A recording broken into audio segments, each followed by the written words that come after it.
চলে এসেছি আবার আবাইদ্যা টিভির নতুন বাইদ্যা খবর নিয়ে। দর্শক সেরা বেড়া টিভির সাথেই থাকুন, আমি আছি আপনাদের সাথে উড়াধুরা, পারলে কেউ ঠেকা আর না পারলে কর দেখা। সিরাবিরা ফাড়াফুড়া ভাঙ্গাচোরা এক হাত ফাড়াচোরা আধুনিক যুগের তার সিরা আধুনিক ভুয়া খবরে আপনাদেরকে স্বাগতম। বর্তমানে যুদ্ধ চলতেছে, মধ্যপ্রাচ্যের চলমান উত্তেজনার কারণে বিশ্ববাজারে তেলের সংকট দেখা দিয়েছে। বাংলাদেশের প্রধান বিজ্ঞানী হিরো আলম বলেছে বাংলাদেশের কোনো চিন্তা নাই, কারণ বাংলাদেশে কখনো তেলের অভাব হবে না।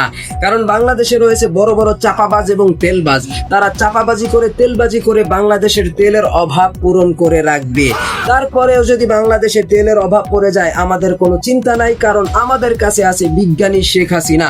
তিনি আমাদেরকে পূর্বে শিখিয়েছেন কিভাবে তেল ছাড়া রান্না করতে হয় এবং ভবিষ্যতে আমাদের এটাও শিখাবেন কিভাবে তেল ছাড়া গাড়ি চালাতে হয়। বিজ্ঞানী হিরো আলম বলেছেন আমাদের কাছে বিজ্ঞানী শেখ হাসিনা আছে, আপনারা চিন্তা করবেন না, আরামে খাটের নিচে গিয়ে নাকে তেল দিয়ে তাকিয়ে তাকিয়ে ঘুমিয়ে থাকুন।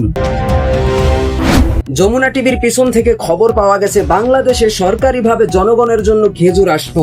সেই খবর জনগণ কেউ জানে না, কারণ সরকার কোটি কোটি টাকা হাতিয়ে নিত সেই খেজুর বিক্রি করে। ভালো করে খোঁজ খবর নিলে দেখা যাবে প্রতি বছর জনগণ সরকারিভাবে বউ পায়, কিন্তু সেই বউ জনগণের কাছে পৌঁছায় না।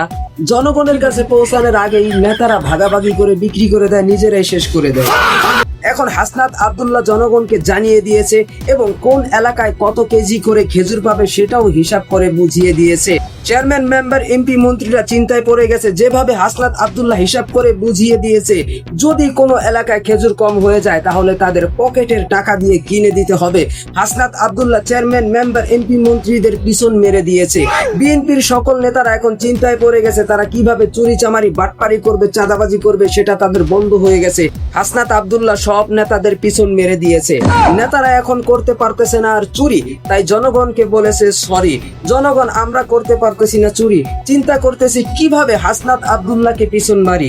যদি হাসনাত আব্দুল্লাহকে পিছন না মারি তাহলে আমরা ভবিষ্যতে করতে পারবো না চুরি চামারি। আমাদের 17 বছরের খিদা খিদাই থেকে যাবে আর আমরা না খেয়ে মরি। সংসদের ভিতরে এক এমপি ঘুমিয়ে পড়েছে। তাকে যখন ডাকা হয়েছে তিনি বললেন আপনাদের মাইক ভালো না, ভালো করে ডিজে গান শোনা যায় না, ডিজে গান বাজে না, তাই আমি ঘুমিয়ে পড়েছি।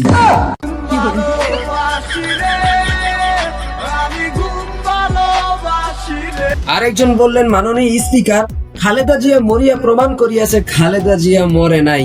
বিস্তারিত ভিডিওতে দেখুন। মাননীয় স্পিকার, বেগম খালেদা জিয়া মরিয়া প্রমাণ করিয়াছে তিনি মরেন নাই। আমেরিকার ডোনাল্ড ট্রাম্প ভারতে ঘাঁটি করতে চেয়েছে, যে ঘাঁটি থেকে ইরানে বোমা মারবে। ভারত সাথে সাথে আমেরিকাকে নিষেধ করে দিয়েছে। এখন ডোনাল্ড ট্রাম্প নরেন্দ্র মোদীর উপর রাগ হয়ে নরেন্দ্র মোদীকে পিছন মারার সিদ্ধান্ত নিয়েছে। নরেন্দ্র মোদী বলেছে আমাকে পিছন মারার দরকার নাই, কারণ আমার কাছে আছে বাংলাদেশের খাবারের রেসিপি বানানোর বিজ্ঞানী শেখ হাসিনা, আপনি তাকে নিয়ে পিছন মারুন। যখন শেখ হাসিনা শুনেছে আমেরিকার ডোনাল্ড ট্রাম্প তাকে পিছন মারবে, শেখ হাসিনা খুশিতে আনন্দে অসুস্থ হয়ে পড়েছে। তাকে জরুরি ভিত্তিতে ঠেলাগাড়িতে করে পশু হাসপাতালে ভর্তি করা হয়েছে। পশুর ডাক্তার জানিয়েছেন তিনি এতটাই খুশি হয়েছেন, আনন্দে তার এক ঠ্যাং আহত এবং 2 হাত নিহত হয়েছে, কিন্তু তিনি মনে মনে খুশি আছেন। দর্শক, এতক্ষণ শুনছিলেন তার সিরা খবর, এবার শুনবেন আবহাওয়ার খবর। বাংলাদেশের আবহাওয়াবিদ জানিয়েছে আগামীকালকে দিনের বেলা সূর্য উঠবে না, রাতের বেলা সূর্য উঠবে এবং দিনের বেলা থাকবে অন্ধকার, রাতের বেলা থাকবে সূর্যের আলো। সূর্যের আলো থেকে বরফ আর ঠান্ডা পানি বের হবে এবং সেই দিন মানুষের অনেক গরম দেবে, গরমে মানুষ টিকতে পারবে না। সেই গরম থেকে বাঁচার জন্য 4-5টা করে জ্যাকেট এবং কম্বল ব্যবহার করতে হবে, জানিয়েছেন আমাদের বাংলাদেশের প্রধান 4 বিজ্ঞানী। বিজ্ঞানী হিরো আলম, পোল্ট্রি বিজ্ঞানী জায়েদ খান, নটি বিজ্ঞানী মাহিয়া মাহি এবং বেশ্যা বিজ্ঞানী পরিমণি।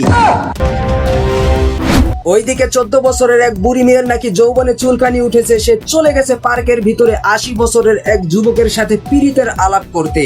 বাকিটা আমি বলবো না, আপনারা ভিডিওতেই দেখেন, কারণ আমার শরম করে।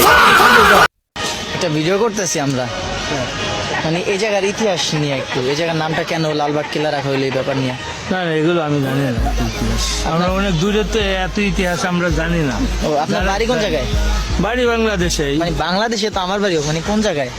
দেশে তুমি the one and only জুয়ান আমরা সিঙ্গেল থাকা কান কান যুবকের দল কান কান জোরে জোরে কান মন খুললে কান আফসোস আমরা কি বাল ফালাইলাম কান্না है ना भाई কান্না है ना